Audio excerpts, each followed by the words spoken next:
what'd you think of the suspensions? The one game for Gronk and then the one game for JuJu Smith-Schuster, but the one game for George Iloka lifted from 2 weeks ago, Ed? I think Gronk should have been worse. You could tell that he was trying to do that. There's no doubt about it that he was trying to do that. He had more than enough time to think about dropping the WWE elbow down on the guy. And, I mean, JuJu standing over the guy, you got to get it, too, for that. You know, I mean, this game has come pretty far, and you already know how Pittsburgh and Cincinnati rivalry has been. I'm sure that guy was in college watching that rivalry as Hines Ward, you know, really started that with breaking that guy's jaw from Cincinnati. That rivalry, that game has been crazy since then between Cincinnati and Pittsburgh. Maybe need somebody to go counsel both teams when it comes that week, because it's really out of hand on how those two act against each other. You know, that's not a rivalry. That's more like a brawl, you know. So I think something needs to be talked about with Cincinnati and Pittsburgh, and also just those malicious hits that Gronk, you know, himself has done.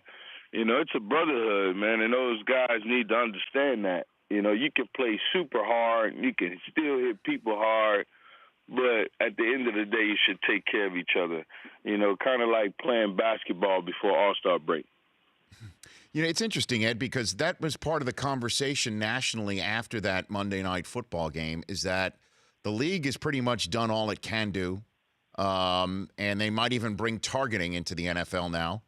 And then the officials are out there with so much on their hands in terms of split-second decisions on intent and down and distance. Yeah, but you got New York, right? And you can have more referees. There's nothing wrong with refereeing the game from cameras.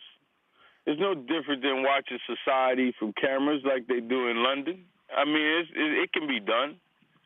You know, so we're watching it on TV saying that's a bullcrap hit, and we're talking about it today, so they can't put us in our office and watch the game and say that's, or add more referees to the game. I mean, that's things that could be done. I'm watching the technology that they have in tennis to see if the ball is in or out. You mean to tell me we can't do certain things? We can do it. We don't want to do it yet, or we don't want to spend the money.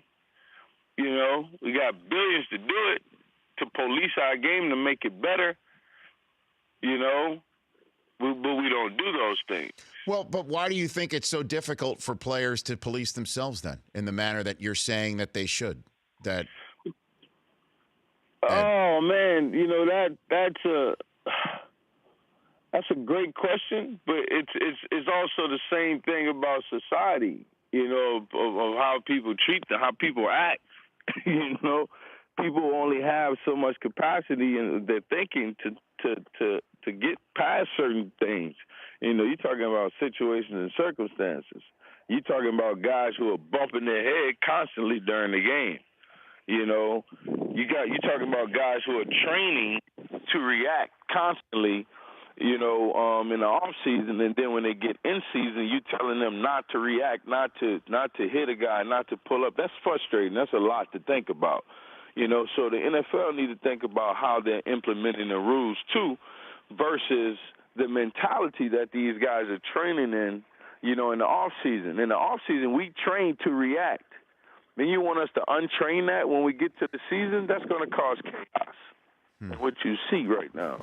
The Rich Eisen Show, weekdays at noon Eastern on Audience.